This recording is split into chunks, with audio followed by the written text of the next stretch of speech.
Hi, my name is Rob Fox. Welcome to the Den. Matty, welcome to the Den. Very first, Oh, hey. very first episode. We finally worked through the little technical niggles. Um, Okay. yeah, amazing. So, I was going to start with an introduction, but that kind of went out the window. So, for people on my channel who don't know who you are, explain a little bit about yourself and who you are. Well, okay.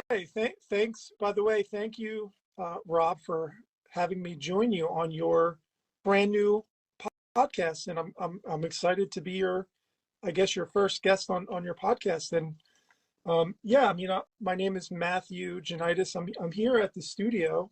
As you can see, I'm working on some tracks. Actually, I'm working.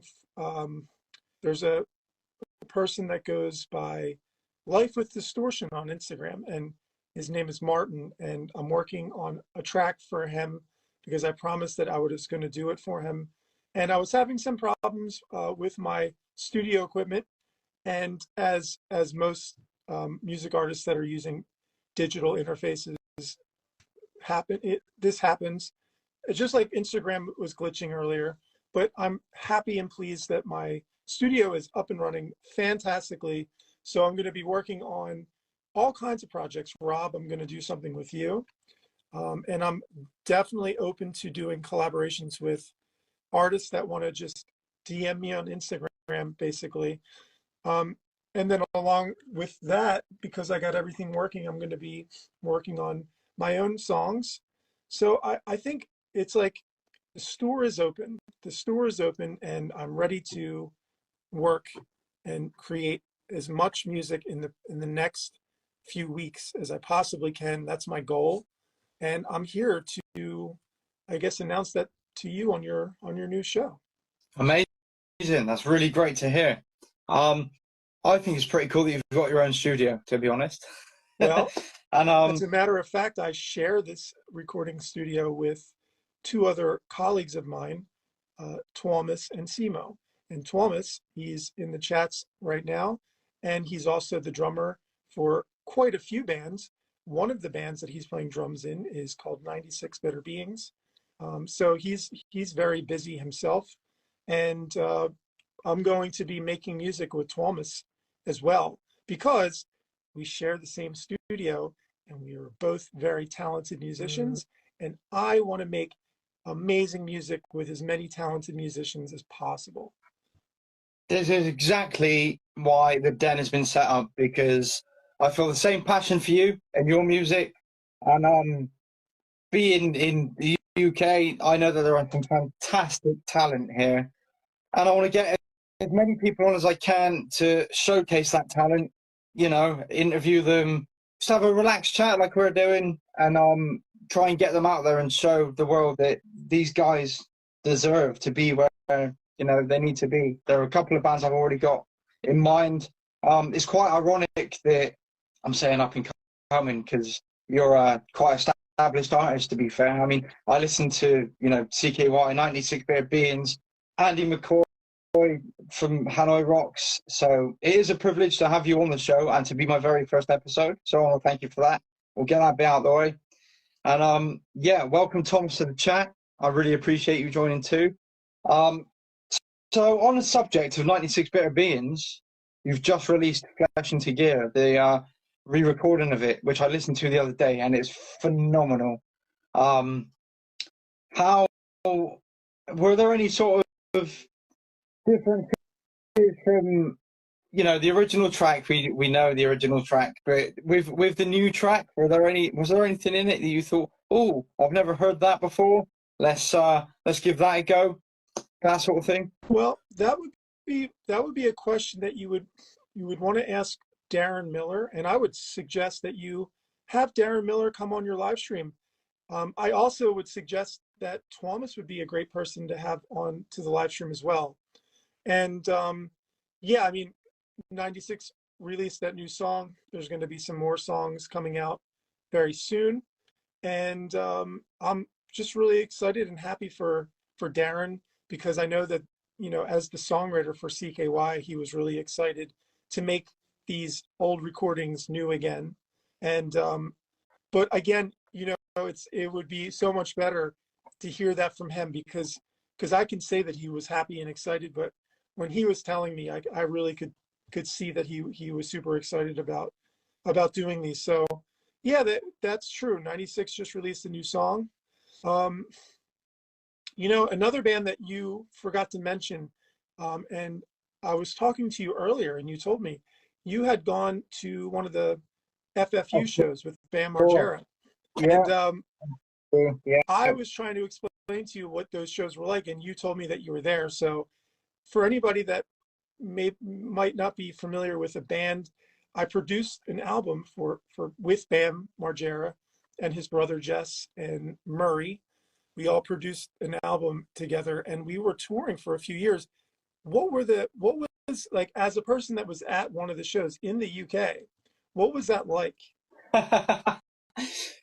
So I'd listened to a couple of tracks previously. Like I've been a fan of Bam, and obviously I said previous bands you've been in before, and I went to the FFU show in Bristol in the UK. Uh, I as I say I listened to I listened to the tracks, went to the show, and I did not expect what I saw at the show. It was incredible. Um, the stage presence and just the whole performance was incredible. But afterwards was I did a short for Monday the other day. Yourself and Darren were talking about how how the Beatles sort of like influenced music, X, Y, Z, that sort of thing. But coming out of the show and walking around the corner, I'll never forget it. Like walking around the corner, and there were a crowd of people near the tour bus. It was Beatles-esque. There were so many people that were just clambering to try and get sort of like a glimpse of yourselves and Bam and that sort of thing. It was insane, to be honest. So I mean, yeah, I completely forgot to mention that. So Matty was part of I think we can swear on it. Can we? Fuckface Unstoppable, which is a band that Bam Margera had from sort of the Jackass period and the skate scene, which is what I grew up with. So that's how I got into this sort of music, and cut a long story short, that's how I got to where I am now. And yeah, but that one thing in Bristol was insane. I don't think I'm not going to do it just to blow smoke, but I don't think I've ever seen a crowd outside of a venue quite like that since. Well, that's why I wanted to bring it up, because it's a part of history in a band that has been not really talked about for some reason. And it's okay, because the band isn't currently playing. There is, as far as I know, we're not really playing, especially with that particular lineup, at least. Which there was two aspects. There was a band that consisted of super amazing, talented music artists, which I've talked about this on previous live streams. But without going through all the members, what I would say is that all of the people in the band were like extremely talented, and we all were just an amazing band, like a really good, like a really, really good rock and roll band. So It's with true. Yeah. that, added with the flavor that Bam brought to his show, along with all the other things going on stage, it was like a mixture of seeing a really good band. Like, you could go and just watch the band and just be like, wow, that was a great show. But wait, there's more, because then you would also be like, all of the other stuff that's going on with Bam and his entourage of people. It was just two explosions of greatness going on. One, music wise, and then the other was like a visual uh, Yeah.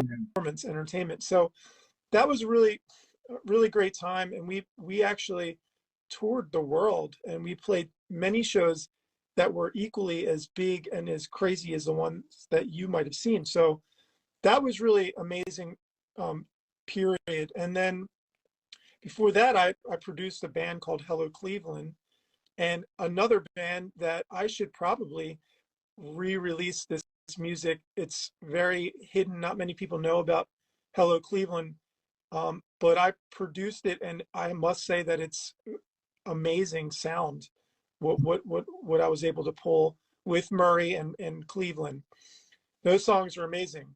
So going through my history here, you know, we've got the Fuckface Unstoppable.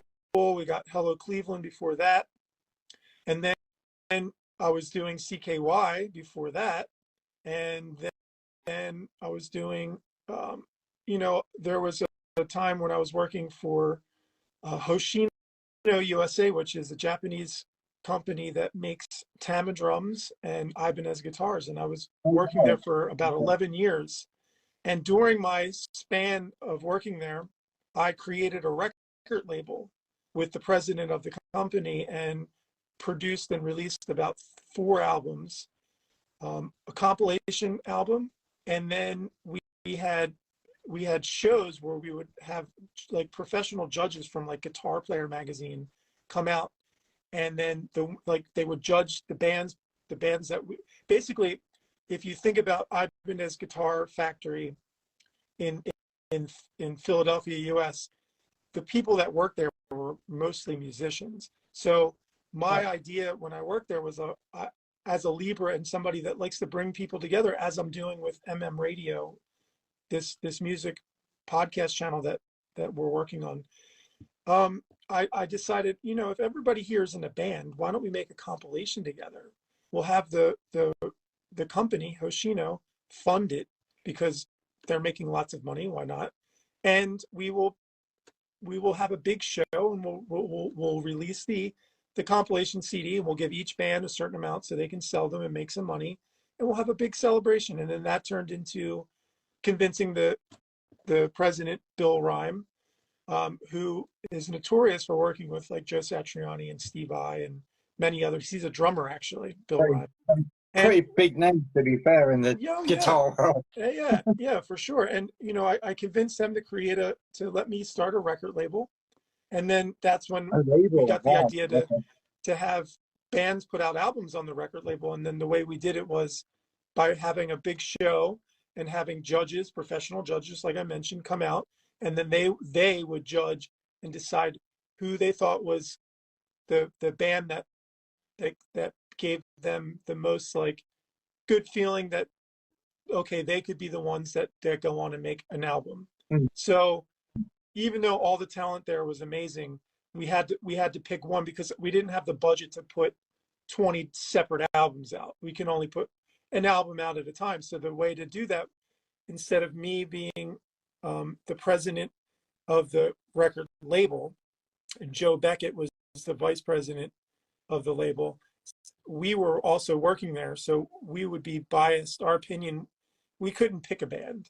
It wouldn't be fair, you know. So we were like, let's come up with outside opinions, and we asked people from, obviously because Ibanez has a good reach, we could get like really professional industry people to come out as judges, you know, almost like way cooler than any, you know, American Idol type of thing, because this is like, you know, this is like grassroots, like out in the streets of Philadelphia, going to like, you know, these cool clubs. And yeah, we did that. I did that for quite some time and put out some albums, and started a band called General Public with Joe Beckett, who's an amazing singer. And then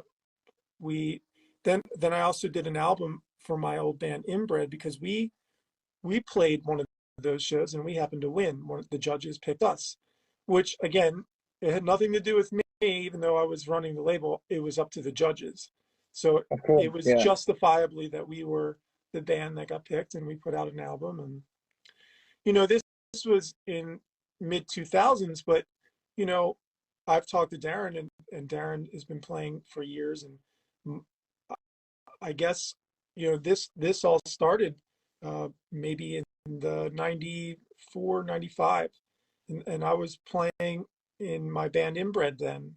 And I never, you know, imagined that from then until now, which is 30 years later, that I can feel the way I feel right now, which is like, I feel like I have a fresh new start.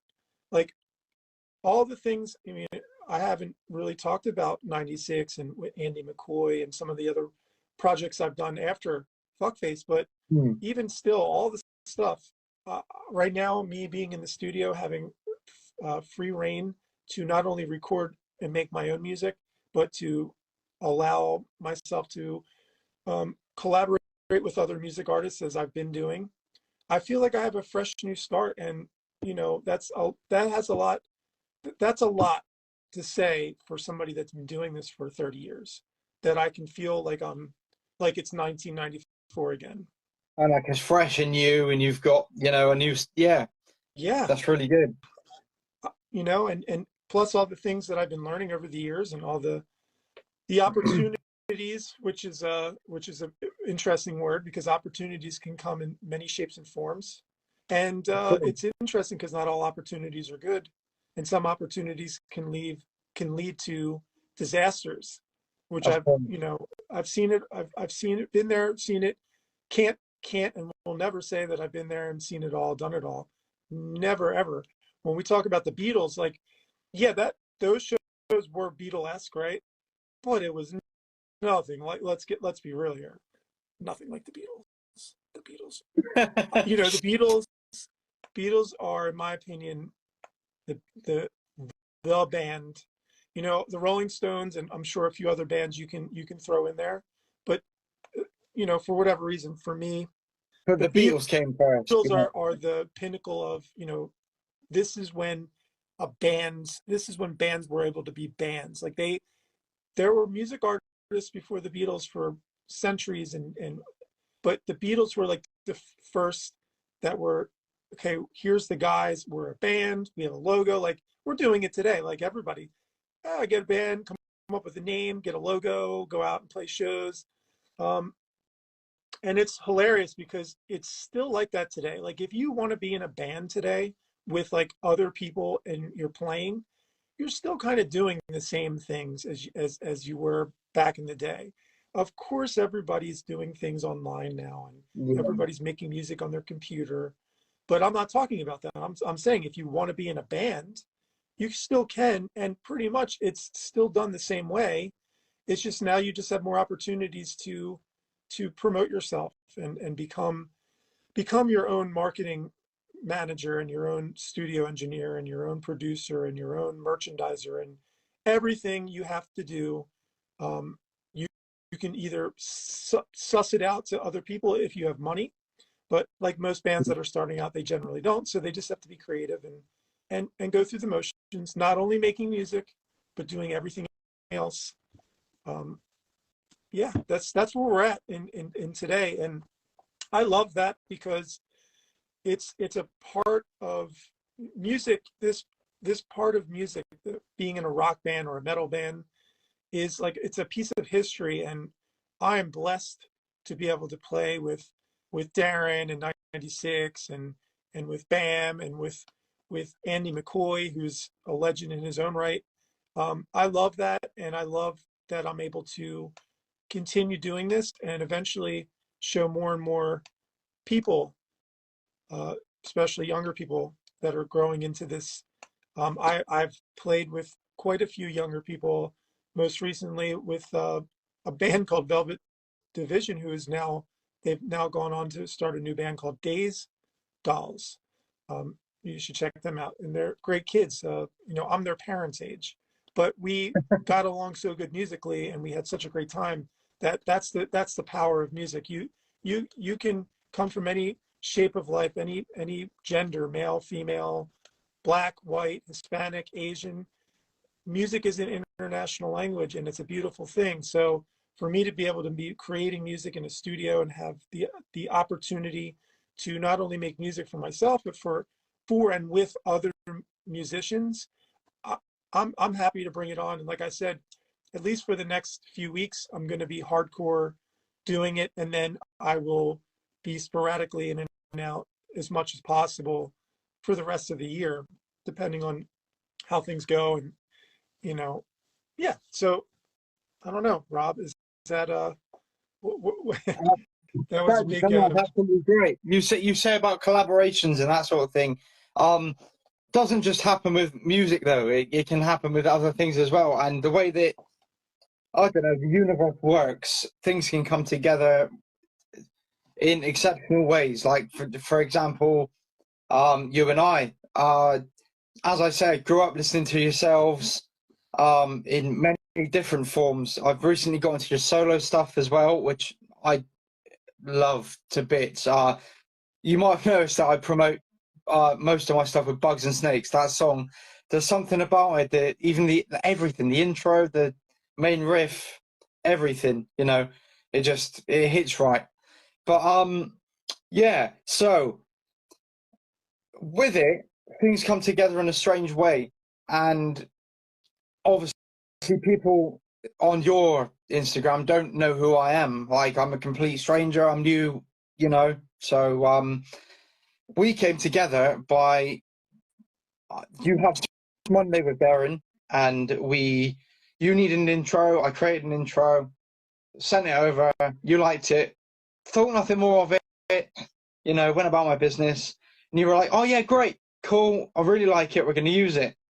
And that was my first introduction to actually having sort of a discussion with you, so to speak, you know, that sort of thing. And that's sort of gone into a bigger thing after a while of Radio. We were going to start it off as something different. And after a couple of months, you messaged me and said about Radio. And Radio is now our new channel together. So would you like to explain a little bit about Radio and where we're going to go with it? And obviously I'll chime in too. We'll say where it's going to go in the future and where we're going to go with the den, etc. Sure.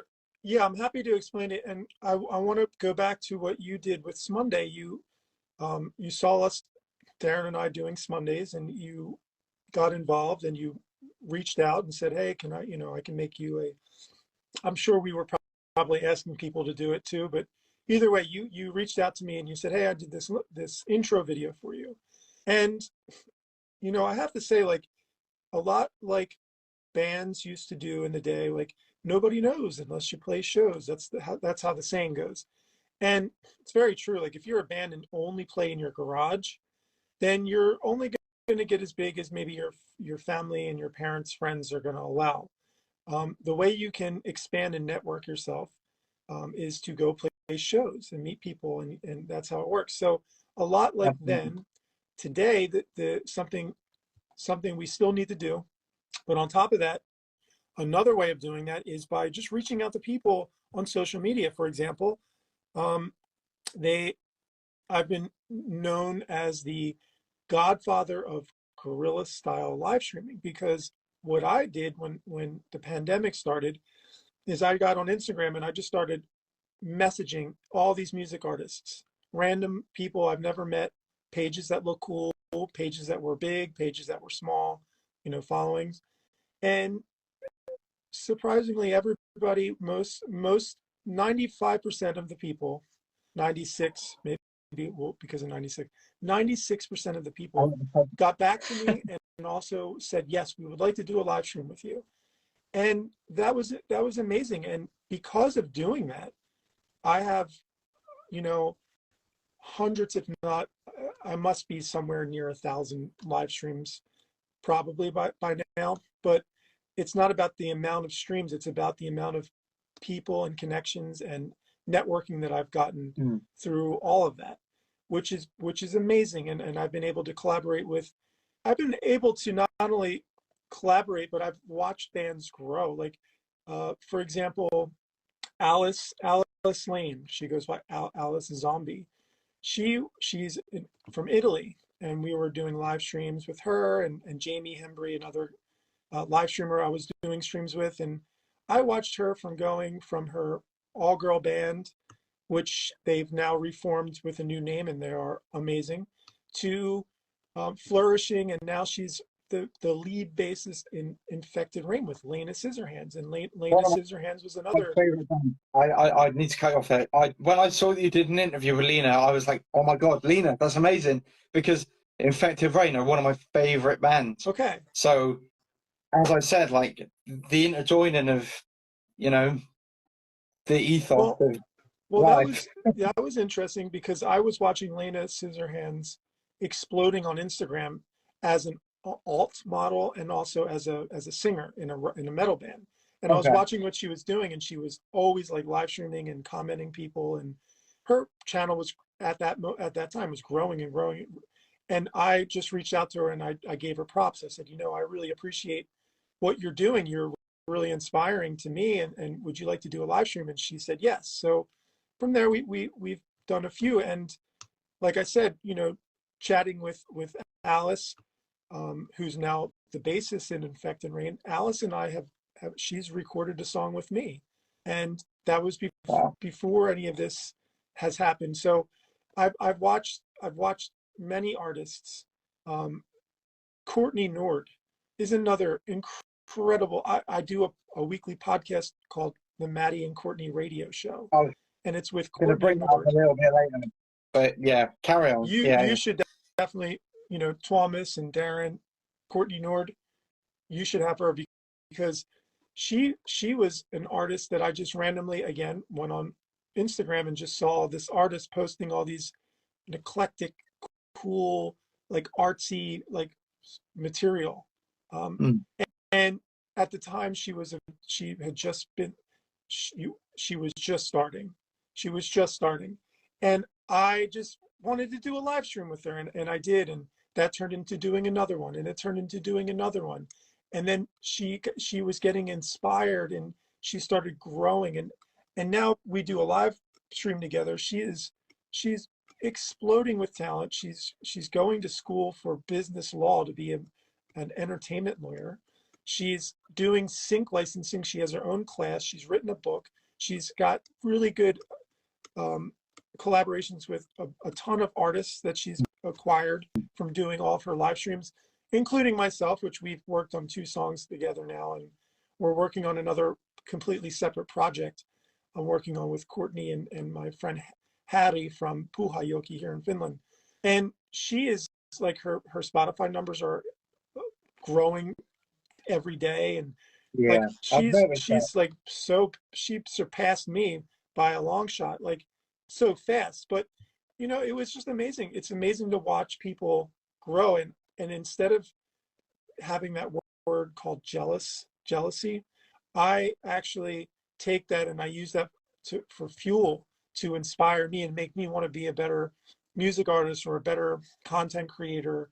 And I applaud Alice Lane and Courtney Nord and all the artists that I've been talking to just over this short amount of time, only 4 or 5 years, and they're just growing, and I'm just so happy. And another reason why we wanted to do Radio is to allow other artists to be able to have their own podcast on a channel where hopefully the channel is growing day by day, and when we get to a certain amount of followers and subscribers, we will be, you know, we'll have the ability to get sponsorships and monetize our streams. And at that point, it's when I would love to open the doors to artists that would like the opportunity to have a platform to do their own podcasts on, so they don't have to start from scratch. They're starting on a platform that's already up and running, and in a way where we can suss out, you know, if they're getting a certain amount per month in streams, you know, that they can even get some money for it. And I had this whole thing worked out where it's like a community driven podcasting community. I call them radio shows. I know they're podcasts, but because my background is, you know, I was doing in this studio back in the mid 90s when I was working at the Groundhog Recording Studio, which is where Oil ended up recording. They're now called CKY, but we were working there, and we had an AM radio show that we were producing through there, and that turned into, my brother ended up buying like a SAM broadcaster radio station, internet radio station, and then for a while I was hosting a ton of radio shows, like including Jess's Jukebox, and Bam would make appearances, and I had my own Matty J's Yacht Show, and there was like all these people Yeah. that would give me radio shows that were about an hour long, and they would not only talk, but they would also play music in between, because we were a legitimate radio station, so the music that was getting played was also getting paid to the artists. So Right. it was really cool. And then I also helped Bam on his Sirius satellite broadcast radio show for a moment. And radio is always something that I love, especially talk radio. That's why I love Howard Stern. I loved him back in the 90s. And now it's like podcasting is what it is. So yeah, they're podcasts, but I can call my podcasts, I call them the Genitis radio shows, just Yeah. because I like radio, and it is talk radio with this added video. So now you can see the people talking, which does give it a different element, and it's difficult when you first start because you're like, I'm on camera, what am I going to do? Like, Of what should course. I how should I Yeah. look, how should I, and sometimes we have great First backgrounds, and like I have second, today. you I'm have to know blessed to be the in the first studio. episode of the day, you know? Yeah, but Yeah. usually I'm like just on my phone on my balcony, and it's not like anything crazy, and that's cool too. It's all fine, whatever it is, as long as you have an idea and a vision and a message to deliver and something That's an interesting. interesting to talk about. Yeah, So, absolutely. so I'm looking forward to the Radio. We're building that. We are looking forward to your new show that you just now started, called The Den. And like I said, I Thank you. guess today is your first guest that you're having on, so that's super fantastic. And we will see how your show evolves and grows on the channel. And we're looking forward to finding other like-minded um, music artists that are looking to do podcast style, radio show style streams with other music artists and or producers, recording studios, anything pertaining to the music industry. We are welcome to accept people that are interested. But like I said, right now, as it stands, we need to grow our channel so we can, some more people will start looking, because at the end of the day, um, content creators are judged by two things: one, the content, and then two, the amount of views that you can get. And I've been lucky enough that my content or my personality is seems to do very well. So outside companies hire me to do these things, but they're not hiring me because of my views or my following. My following is very small, but they're hiring me because I guess the content that I'm putting out is something that they're interested in, Mm. and I can deliver I a think message there's to like a people. running theme of like quality over quantity sort of thing. I mean, it doesn't matter how many views or whatever you've got. If your quantity isn't that great, then Well, or the it's quality, interesting because you can be, and I think it's something that smaller artists should also look into. You can be a smaller artist as far as when it comes to people that are following you on social media, and you can still sustain a decent career if you know how to use that to your advantage.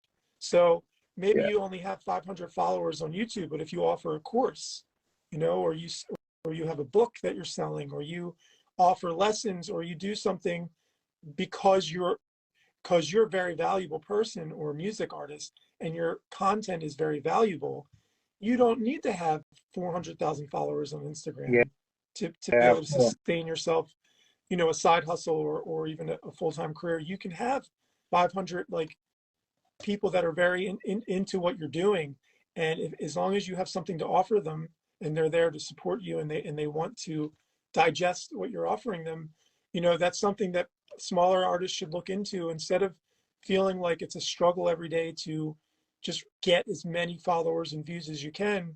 In a way, you're almost hurting yourself, because you're diluting your real fans and your real followers with a bunch of noise, and that can be very deceitful, when it comes down to it. So another thing that you should definitely look into and consider, and by no means this is non-professional opinion, this is my non-professional advice.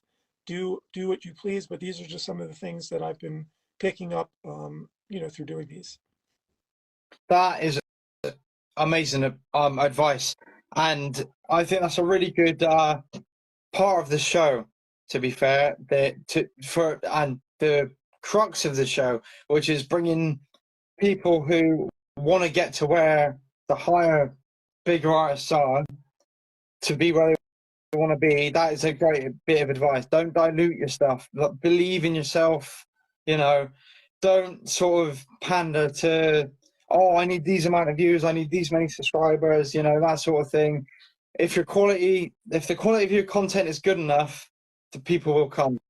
And it doesn't matter how many views you've got. It doesn't matter how many fans you've got. If your quality is good enough, then the people will come. Yeah, and I think if it's something that you really believe in and that you have a passion for, it's you know, we can look, and we had a meeting today, me, you, and Alice Cooper guy, Yeah. because we're building MM Radio, and what we discussed was, you know, we want to try to build it as a business, of course, but at the same time, you know, it's very important that we have a passion and we're doing this because we love to do it. You know, Joe Rogan talks about it all the time. For the first 5 years, he mentioned that, you know, he was just doing it for fun. He never expected it to become what it is today. And in doing it that way, even though it did take 5 years, which is a long time, actually, if you do something over and over and you don't really see that much results as far as like blowing up a channel and creating views and making lots of money, that's a long time. But if you're not focused on that and you're just focused on doing something because you love to do it and you have the time that you can set aside to do it, then you may or may not become successful. But at the end of the day, no matter what, you're going to be happy that you did what you did because you were doing it because you wanted to do it. So it doesn't matter There's if you end up exactly it. having And it's exactly why the den came about, because obviously you asked for my help with uploading Mondays and, you know, that sort of thing. And the whole thing about what can I give you in return? That's the thing, is the joy of doing it and the joy of uploading content. Have the opportunity to do the Den podcast. It's exactly what you just said. It's the sense of being able to do it and knowing that eventually there'll be enough quality content to be able to put yourself out there, you know, with friends that you're doing it with, you know. That's what I want to make the Den about, is bringing your friends up with you, you know. Don't leave them in the dirt. If you think they've good quality and they've got what you want, bring them up with you. Yeah, well, I wish you all the success with the den, and I'm sure it's on its way. And like I said, it's very great that I was able to be here and be your first guest today. And you know, I'm just looking forward to the future of music, where music is going. Um, I'm interested in AI. I think a lot of people are using it to their advantage. You and I are discussing how we're going to be using it to create YouTube and Instagram and TikTok shorts from doing these videos to help promote our channel. And there are so many great things. Um, Bobby Bottles is here. It's good to see you. There's so many great things that we can use with AI. A lot of people are using AI to not only help with their social media content and editing, but you can also use AI in applications such as mixing music, mastering music, which is something that I would be interested in. If an AI can make a song sound the way I want it to sound mixed wise, I don't see any difference between having that or a producer do it for me, Mm. with the obvious nuances in between. Yes, of course. But generally, if I say, can you make this song sound like a Butch Vig mix, and it gets pretty close to it, and I don't have to pay Butch Vig money. I also think that people are using AI to create lyrics, generate lyrics, or at least generate lyrics to get ideas from the lyrics. One place that I'm not interested in at this point, but I am sure willing to pivot in the future. For me, I'm writing, you know, I'm writing lyrics right now for uh, Life with Distortion, Martin's song. And I just, at this point, I just don't want AI to help me with lyrics. That's just me. But I was going to ask A lot of people, that. Do you think that AI takes away from the creativity of the artist yes and no. and I think AI is makes them a here to little bit make, lazy? Do you know what I mean? Like, is there a laziness towards AI writing lyric, like musically? Maybe. I mean, if you're I'd say you're a guitarist and you want to write a song, you don't have a drummer because you don't have the facilities to do it. Oh, can you do me a drum track? Great. You know, you've got the drum track for your song. That's fine. But when it comes to lyrics and that sort of thing, do you think that makes an artist lazier, or do you think that no, it no, would no. spark I creativity? think AI is here to make our lives easier. And it doesn't mean that it's making our lives lazier. But what it means to me, at least at this point, is it's okay to dabble with things that are going to make your life easier. If you're an artist and you want to write a song and you just don't have any ideas at that moment, and you ask AI to write you a lyrics about a thing, and it does, and then you take those lyrics and you maybe use some of them and scrap some of them, and artists are doing that now, and that's fine. I do think it would be good to inform people that's how you did it. If you're going to use AI lyrics to completely write your song, I think it's probably mandatory that you at least let people disclose that you did that. Like a Today, credit in a CD or something, when you credit someone, you know, yeah, as I far get that it's not as a credit as such, but at least you've let someone know that that's how you've created that piece of artwork. in this day today, like, because technology is changing so fast that even in the next few months, this could be old news and people are just going to take it for granted that everything is written with AI. So I can't speak for the near future, but what I can say for now is I don't want to use AI to write my lyrics, because for me that's a personal journey that Yeah, I use to escape my my emotions during the day. As Darren Miller said infamously on the Monday show, that, tying somebody to helicopter propeller blades and turning it on, you know, like, he didn't, he's not going to actually tie people to helicopter blades and turn the helicopter on, yeah, but he doesn't have to, because he's able to express that in his thoughts. People are able to diffuse certain situations just because they can express themselves artistically, whether it's in a picture or writing lyrics. Like, a lot of death metal, there's horrible lyrics in these bands, yeah, and I know firsthand. I absolutely. went I Yeah. went to a Cannibal Corpse slash I uh, was just going to mention Cannibal Corpse. Yeah. yeah, 6 Feet There you Under go. Cannibal Corpse show, and as a 18-year-old boy, I was who's never been to one of these, I was expecting, because of the lyrics were so brutal. I was like, oh my gosh, what's going Absolutely. to happen to me at this show? And I was a little disappointed, not because they weren't amazing, they were great players, but they were just wearing sneakers and t-shirts and playing music. And I was like, but they're what are they're singing about something that, so the thing is, music and lyrics and art, it's a way to express yourself. So when you start, if I want AI to do it, then I would want to give credit to the AI. I wouldn't want to give credit to myself. Of course. So at least for now, my lyrics writing is going to be just by me. But I am super open to anything that's going to help me with creating the sound, as far as music goes, the sound that I want. If I could use an AI app to master my track and it worked and it sounded good, that's a great thing. I People, completely agree. unfortunately, it's going to put mastering people out of business, but at the same time, there's no reason why they couldn't collaborate with an AI app that does mastering and say, let me train your AI to give them my flavor of mastering, And be right? the best So way it can be at the same time. Yeah, I completely agree with that. I think the I don't want to take away from the mastering side of it, but if you can create something that can make something the best it can be and put the message out there, I mean, why wouldn't you want to do it? You know?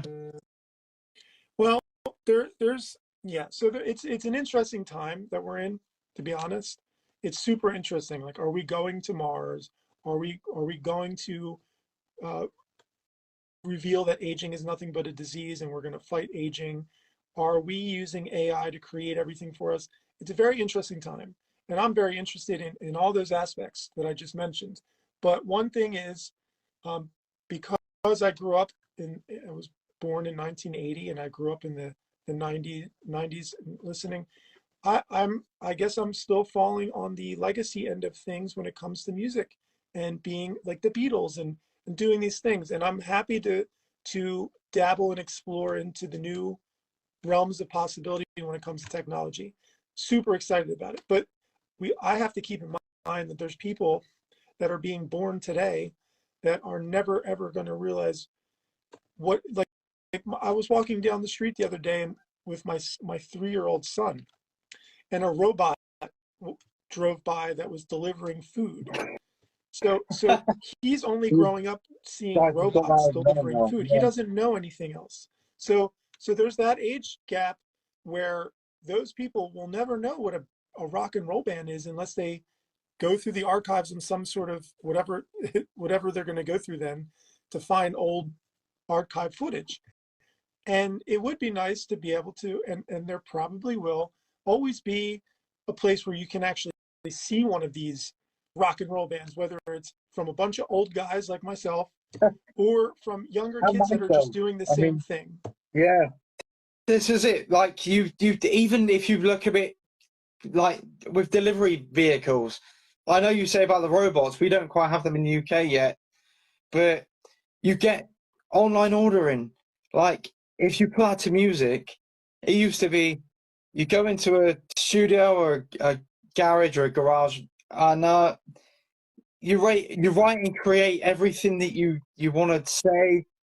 You burn a CD that's got the most crude artwork, you know, that sort of thing, hand it out on the street. Like that's what, and even in the last 5 years, you've got Spotify, you've got YouTube, you've got social media, and you can literally just go, oh, I've made this track, here you go, have this. This is, you know, the footwork is becoming less and less, but the material is becoming more and more, if that makes sense. So in the comments, it says, we have to teach the younger generation about good music to keep it alive. I respect that. But at the same time, they're never going to understand. I mean, you could say the same.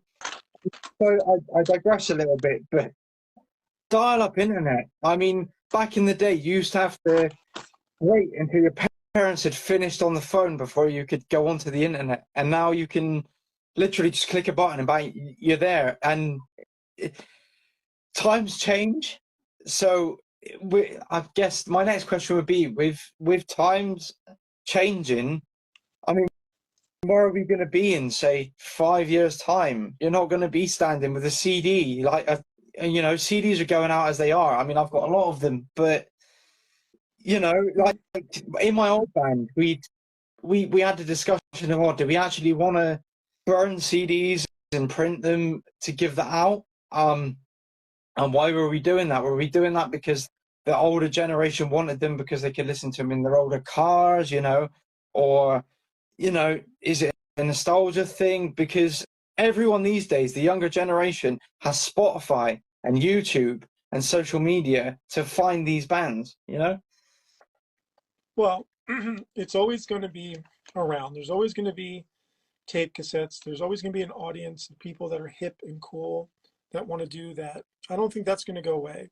But I think one of the major things is times are changing exponentially faster than ever before. So I truly believe that in a matter of a few months from this point on, there's going to be drastic changes in certain things. And the more we go on and the more that, you know, artificial intelligence is learning, it's going to create so many more possibilities. It's going to make life a lot easier, and it's going to put a whole different perspective on life in general. So with that being said, I'm preparing for it and I want to be involved. I also want to perform and work on a legacy art that's called rock and roll. And, you know, I used to teach at the School of Rock in the US, ages 4 4 through 17, and then when I moved here to Turku, Finland, I was helping with the Turku Rock Academy, which was youth oriented place for kids to make music, which is where I found the band Velvet Division. But I also digress. I think anything's possible at this point, and I just want to continue to do these live streams. Is the big doing these radio shows or live streams for me is important because I learn a lot more from even if it's only a few minutes out of a 40-minute live stream. I still learn so much in those few minutes from talking to people from all around the world, instead of doing the other thing that I do a lot is watching podcasts or YouTube, which, you know, you never know what the information is. I'm sure AI will make that more available and easier to find out as the time comes, which it probably already does. But for the most part, when I'm talking to somebody that's in Italy, I trust what they're saying more than if I see a news article about something going on in Italy. Yeah. And that's the beauty of doing these radio Yeah. shows. We get to talk, us as music artists get to talk to all the different music artists that are going on today from all around the world, like you just said, on the touch of a button on our phone. And that's going to be outdated pretty soon too. So whatever the next thing is going to be, ask the younger kids, they probably know, I don't know. But for now, I'm just happy to do the podcasting radio shows. And I think it's a great venue for artists, especially music artists, to not just to put down their instruments for a moment. You can still be in the studio as I'm here now, but I don't need to play for everybody right now, but I want to talk. And talking and networking, that's how you move forward. So it's really good to do these live streams. As any band that doesn't already have a podcast should think about it. It's a very good opportunity. Absolutely. Which is what the Den is completely about. As I said, getting up and coming artists to come on, have a chat, you know, and if they can take away from the discussion what you've said about, you know, the future of the music industry, and if they've got any uncertainty, just be reassured that, yeah, great, things might be changing, but, you know, we're here, we can come on, we can clear away all the stuff that everyone's telling you, oh, you should be doing this, that, and the other. You're here, you're on the podcast, and you're talking, and we can, you know, get you out there and let people know exactly what you're about without any clutter, you know? The other thing is, for people that follow me, for example, you know, they can see what I'm doing on social media, but a lot of the times personally, I don't really post many things on social media. I generally just stay on Instagram, and for me personally, and then I make story posts sharing people's things. But generally, if you want to know what I'm doing, and you're a fan of mine, just watch my live streams, because I basically use the live streams to kind of talk about what I'm doing. As in the case as your podcast, The Den, today, I'm able to reveal what I'm currently up to, which is I have a fresh new computer. I have a full recording studio at my use. I'm making music not only for myself, but I'm also looking to collaborate with other artists. And I'm going to be working on that for quite some time. So you can expect some new music from me, new music videos, new content. Like I said, mixing, mastering, digital marketing, social media content creating. It's not just making songs, but yeah, I am spending a lot of time focusing on the music, so I can have a plethora of tracks that I can start promoting and releasing. of course. Because Which is that's why I've how had you on, because, you know, as you say, you spend a lot of time producing the videos and the interviews of other people, pushing them to where they want to be, but it's giving you the opportunity to explain what you're up to. You know, as I say, I'm a big fan of all of your projects, to be honest, and it's giving you an opportunity to tell us what you are currently up to, which hopefully gives you a lot more followers, you know, and in the new age, fans, you know, subscribers, XYZ. And with Radio as well. I mean, we're creating the Radio station, which is going to be an amazing source of music entertainment for music, media, and radio, which the title suggests. And again, I really appreciate you giving me the opportunity to help you with that. And as the channel progresses, we'll get quality content, you know, and the same sort of thing that you've given us today. We'll have artists telling us about their experiences in the music industry, you know, and how they got to where they are at this current point in time.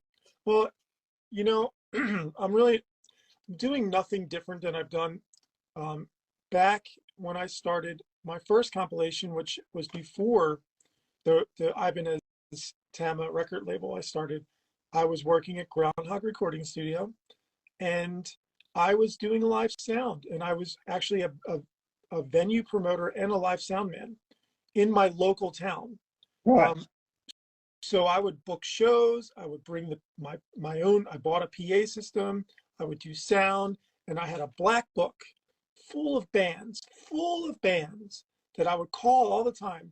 Do you want a show? Do you want a show? Do you want a show? Because I had like 3 different venues I was renting, community centers and a skate park, you know?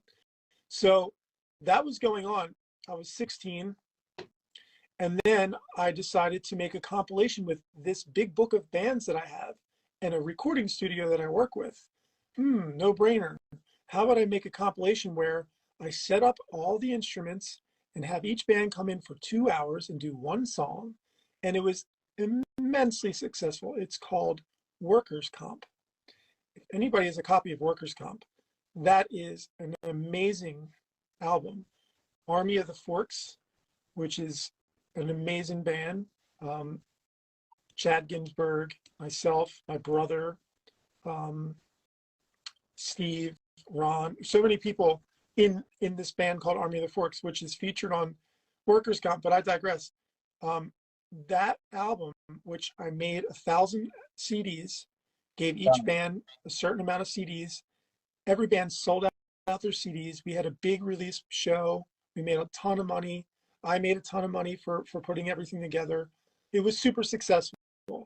And from there into the Ibanez record label I created, into the radio station that I took over from my brother, into touring with all these bands then, and to doing the shows on Instagram Live, my Genitis radio shows. It's Radio is my vision, but today, because today we're able to do things like this. I completely agree with you. That whole project actually sounds amazing, and it sparked a little bit of an idea. Like, how amazing would that be if you could do the same thing these days, where you get a group of people together that you know, and you know that are amazing musicians. You just you get them in for 2 hours and create this amazing piece of work. I mean, that could spark something incredible. Well, we will do it again. You know, actually, I did a thing with Jamie Hembry a few years ago called Streamcross. We officially launched Streamcross, which was me and another live streamer doing live streams where we would all in one day. We had 20 different bands. So I would live stream with a band for 15 minutes, and then he would immediately start when my stream ended, and then he would live stream with his band for 15 minutes. So you could watch 20 different music artists all day long in a few hours, and it was all through Instagram Streamcross. So Streamcross is something that we can always bring back and do it again in another way, shape, or form.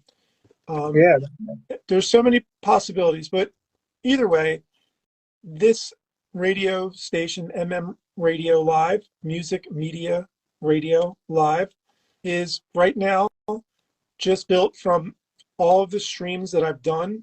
Now the streams that you're going to be, you're going to be adding to your den, and also we're looking to bring on other like-minded people that are looking to do or produce live stream podcast style shows pertaining to the music business. Yep. And we will do that, and we will grow, and we will see where we're going to how we're going to expand. Maybe right now we're just doing it on a YouTube channel. Maybe we're going to have to reformat everything to accept my other option, and a decision I would love to make as soon as I'm able to, is to run the Radio Live through the blockchain. And what I mean by that is, when you go through the blockchain, it's decentralized. So right now, the radio station that we're running is controlled by myself, and I also give the keys to you and Alice Cooper guy. But we have the keys to do whatever we want. We can go in and change comments. We can knock off comments. We can change descriptions. We can take down videos. And that's going to be an issue when you have 7 other artists that are now doing the same thing, because they could just sabotage people's live streams if they wanted to. Trust. You need the trust there. And we need people that we can trust, and it's built on a trustworthy community. But eventually, if we can move everything to the blockchain, we won't need to worry about trusting people, because it's going to be through a decentralized application, and everything is going to be way easier to delegate, and nobody will have the ability to do. We could launch the code just like Bitcoin. Once Satoshi Nakamoto launched Bitcoin, he himself can never change it and never tinker with it or do anything, which makes blockchain and cryptocurrency so valuable. Yeah. And we will be able to do that into this format eventually. And I think that'll be the best way. We'll have our own currency. We have our own, coin that we can use, so people can. It'll be great. But for now, we're going to do it this way, and this is the best way that I thought we could do it. And I'm looking forward to doing that with you, Rob. And yeah, so I mean, is there anything more that you wanted to talk about today on your momentous first live stream on the Den? To be fair, I think you've covered pretty much all of it. It's been great having you on. Radio is going to be, I think it's going to be a really big thing. I think we're starting off small. It's going to be a momentous thing. The only thing I ask is if you could like and subscribe to the channel, because that is all that's going to make it what it is the viewers and the subscribers. We've got some really good interviews on the way, and I really appreciate Matty for being my very first guest on the channel and on the show. And if you want to catch up on this show and you've only just tuned in, I'll be uploading it pretty soon on the MMA Radio Live. Is MMA? No, it's not MMA. We're not fighting. It's Radio Live on YouTube. So yeah, Music Media Radio on YouTube. Thank you to Matty J for joining me. I really appreciate you being my very, very first guest. Well, I hope I did okay. Thank you very much, Rob, and I'll be happy to eventually come back and do another one with you. And I really hope this Den show has much success for yourself, And I've been singing a lot, so I'm starting to lose my voice. But I will see you on the next live stream, everyone. Again, thank you for allowing me to host the show for Rob today. Even though it's on my channel, this is his show. So I am going to be the one that exits the show, but thank you very much, and I will see you on the next stream. Rock and roll. Bye-bye.